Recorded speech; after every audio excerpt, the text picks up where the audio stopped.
2020. Il a visité le pavillon du Mali accompagné du commissaire de cette exposition de grande envergure. Le chef du gouvernement est venu apprécier le génie créateur du Malien et surtout les potentiels culturels et touristiques nationaux. Choguel Kokala-Maïga n'a pas manqué de saluer le soutien des autorités émiraties à la participation de notre pays à cet événement mondial. Le récit de notre deuxième équipe de reportage, Bourama Traoré et Sidi Modibo Dambélé.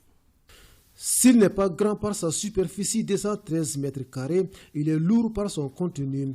Le pavillon du Mali est l'Afrique en miniature. Sans conteste, il est devenu un principal point d'attraction à l'exposition universelle Dubaï 2020. Parmi les visiteurs du jour, le Premier ministre. Le temps pour lui de redécouvrir, surtout d'apprécier la fierté nationale. Nous sommes aussi venus parler de notre histoire. L'histoire plus que millénaire de la République du Mali, berceau des grandes entités étatiques qui ont façonné l'histoire de l'Afrique de l'Ouest.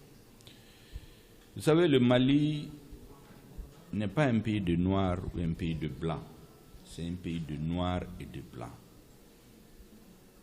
C'est l'une de nos grandes caractéristiques, qui ont les mêmes droits, les mêmes obligations, qui aiment leur pays.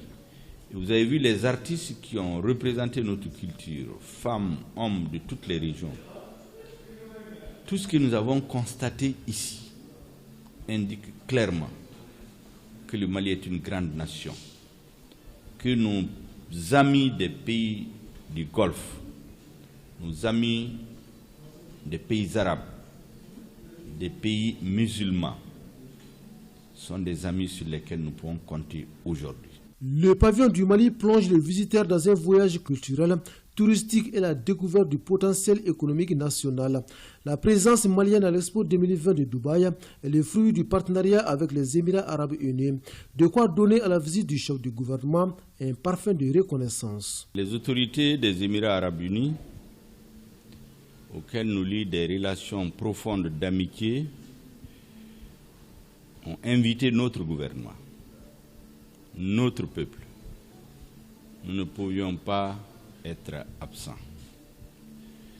Et vous avez vu pendant l'exposition, pour marquer une belle page de l'histoire, c'est la visite officielle effectuée en 1985 par l'émir Cheikh Zayed en République du Mali, qui est l'une de ses grandes visites les plus mémorables en Afrique.